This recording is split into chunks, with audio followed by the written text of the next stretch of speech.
নমস্কার বন্ধুরা, কেসি blog and কিচেনে সবাইকে স্বাগত। আজ আমি নিয়ে এসেছি কাঁচা কলা আর আলু দিয়ে, তার সাথে মসুর ডাল দিয়ে একটা গরমের রেসিপি, যেটাকে কিনা হিন্দিতে কারি বেরি বলে। এই ধরনের রেসিপি যদি বানিয়ে নাও তো গরমের সময় গরম ভাতে খেতে ভীষণই ভালো লাগে। চলো দেখে নিই আমি কিভাবে বানাচ্ছি। দেখো, আমি দুটো কাঁচা কলা সেদ্ধ করে একটা আলু সেদ্ধ করে ওইদিকে মেখে নিলাম। কিছুটা আমি মসুর ডাল 2 ঘন্টা আগে ভিজিয়ে রেখেছি, সেটাও আমি ভালো করে মিক্সির মধ্যে পেস্ট করে নেব।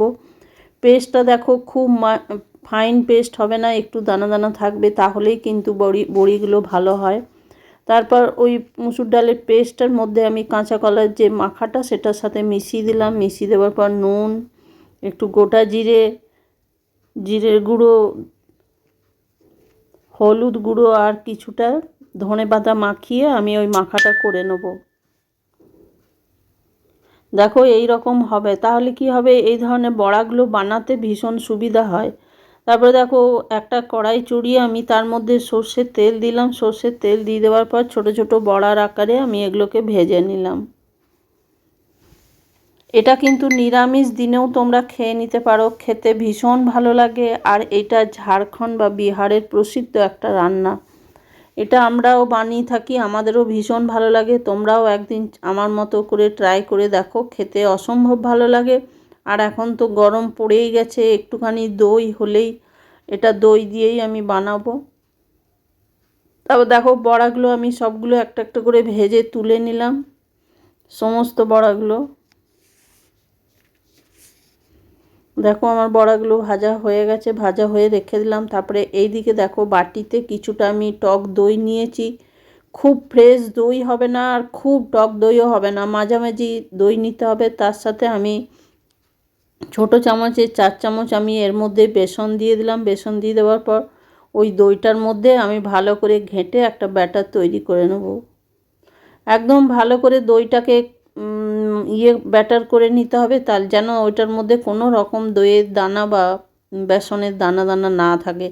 তারপর দেখো একটা বাটির মধ্যে আমি ওইটা পাতলা করে গুলে নিলাম। গুলে নেবার পর এই দিকে কড়াইয়ের মধ্যে আমি একটুখানি 5 ফোড়ন দিয়ে দিলাম।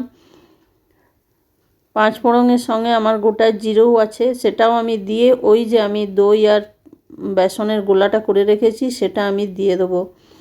এইটা কিন্তু পাতলা, ভীষণই পাতলা দিতে হবে, এটার মধ্যে জল বেশি পরিমাণ দিতে হবে। তারপরে দেখো এটার মধ্যে আমি নুন দিয়ে দিলাম পরিমাণ মতো। 1 চামচ ছোটো চামচের আমি হলুদ দিয়ে দিলাম। হলুদ দিয়ে দেওয়ার পর দেখো এটা কিন্তু সমানে নেড়ে যেতে হবে। আর এইটা লো টু মিডিয়াম ফ্লেমেই করে যেতে হবে, কেন কি এটার মধ্যে বেসন আছে আর দই আছে। না নেড়ে গেলে কিন্তু এটা একদম তলায় ধরে যাবার ভয় ভীষণই থাকে। এটা সমানে কিন্তু একটা হাতা দিয়ে নেড়ে যেতে হবে। দেখো আমার নাড়তে নাড়তে এটা কেমন আমার একটুখানি গাঢ় হয়ে গেছে, পুরো ঘোলটা আমার মোটা হয়ে গেছে। এইবারে আমি ওই দিকে যে বড়াগুলো করে রেখেছি সেইগুলো আমি একটা একটা করে এটার মধ্যে দিয়ে দেবো। আর এইটা শুধু তোমরা ডালের বড়া দিয়েও করতে পারো, আমি একটু টেস্টটা চেঞ্জ করার জন্য কলা আলু দিয়ে করেছি। তারপরে দেখো এই বড়াগুলো দিয়ে আমি খানিকক্ষণ আরও ফুটিয়ে নেব। এরই মাঝে আমি দেখো কয়েকটা কাঁচা লঙ্কা ছোটো করে কেটে আমি এর মধ্যে দিয়ে দিলাম। দেখো কিছুক্ষণ 5-7 মিনিট ফুটিয়ে নেবার পরে দেখো বড়াগুলো আমার হয়ে গেছে সেদ্ধ। এবার আমি এইটাকে নামিয়ে রেখে নেব। নামিয়ে রেখে নেবার পর এবার তড়কা দিয়ে নেব। একটা তড়কা প্যানের মধ্যে সর্ষের তেল দিয়ে 2টো শুকনো লঙ্কা আর কিছুটা আমি গোটা সর্ষে দিয়েছি, হলুদ সর্ষেটা।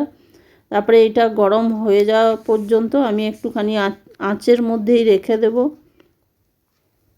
এইটা গরম হয়ে যাওয়ার পর কিছুটা আমি কারি পাতা উঠিয়ে ধুয়ে পরিষ্কার করে শুকিয়ে রেখেছি জল সমেত, কিন্তু এটা দিলেই ভীষণভাবে ফোটে কারি পাতা, সেই জন্য ভীষণ সাবধানভাবেই কারি পাতাটা তেলের মধ্যে দিতে হবে। তারপরে দেখো ওই তরকাটা আমি এই যে বানিয়ে রেখেছি যে জিনিসটা কারি বাড়ি সেটার মধ্যে আমি এটা দিয়ে দিলাম তরকাটা। এই তরকাটা দিলে কিন্তু খেতে টেস্ট আরও বেড়ে যায়। তারপরে আরেকটু টেস্ট বাড়ানোর জন্য আমি জিরে, ধনে, শুকনো লঙ্কা রোস্ট করে ভাজা মশলা করে রেখেছি, সেটাও আমি এটার মধ্যে দিয়ে দিলাম।